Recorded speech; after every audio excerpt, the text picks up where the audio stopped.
My name is Makado Sintumure Ramaburana.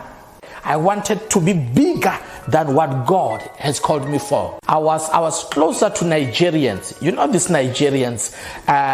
When I was closer to them, and because I saw what they symbolized, it was success in ministry. They were driving big cars and they had this sense of authority. Their churches were big and some of them, they've got big titles. So I thought that by associating with them, it would also lift me up. They told me that for you to have what we have, we must take you to Nigeria. And I remember very well, before we traveled to Nigeria, they gave me certain soap and said, when you go to church, use this. It was a black soap inside a plastic. It was very smelly. And they said you should bath with it on Saturday, 12 o'clock. And the following morning, we had to go into this village. And when we went into that village, that is where I was introduced to what they call the Ifa. Now, the Ifa priest did some incantation, and he was able to predict certain things upon my life. And that is why I was convinced and said, this man, he's going to help me. Then from then they did the ritual.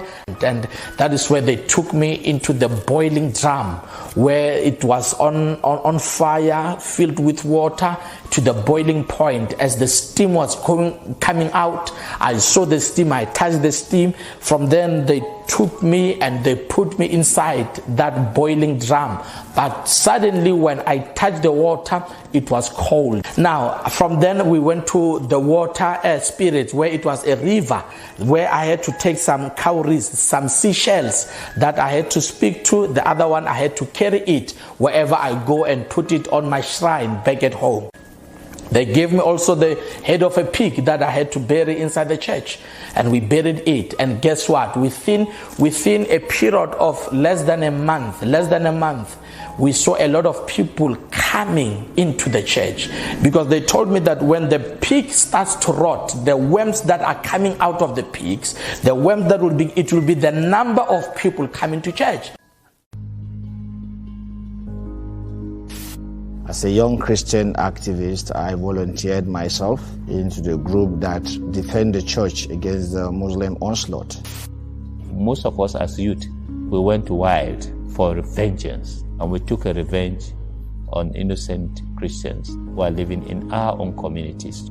I lost my hand in some of the activities of protecting the church. This conflict led to me losing my spiritual teacher and two of my cousins.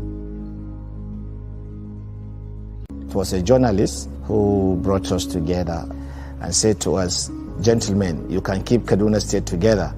I want you to talk. It was strange to see Christian and Muslim working together. I wouldn't have wanted to do anything with him other than to fight. United States Institute of Peace give a seed grant for us to start the process of interventions in Yelwa Shedda. Pastor James Woye and Imam Ashafa founded the Interfaith Mediation Center to build Muslim-Christian collaborations for peace. They brought warring communities together to discuss their grievances in Yelwa Shandam and to chart a way forward. After the mediation process was reached, agreement were reached, peaceful coexistence have continued. Today, 12 years after that intervention, Yelwa Shandam has remained calm and peaceful. Finally tonight, mixing Christianity and Islam under one roof. Special correspondent friend Sam Lazaro reports from Lagos, Nigeria. Hallelujah. Hallelujah.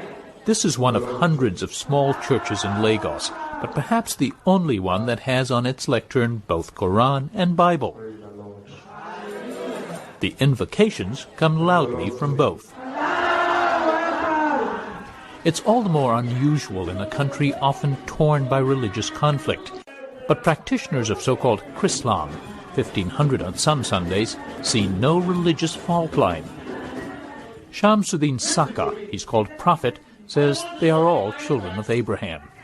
Saka was born Muslim, and it was after returning from a Hajj pilgrimage to Mecca that he was inspired, he says instructed by God, to launch his new ministry. He's done that most noticeably in this dusty Lagos neighborhood, bringing the faiths together in a blended liturgy.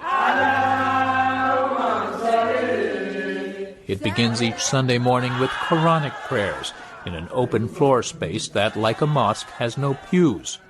These then give way to prayer with the congregation seated in chairs. It gets intense, almost trance-like, similar to a Pentecostal Christian service, and climaxes with a sermon from Saka. Hallelujah. Hallelujah. Let's be alone today. On this day, he hit repeatedly on themes of prayerfulness and the commonality between Islam and Christianity.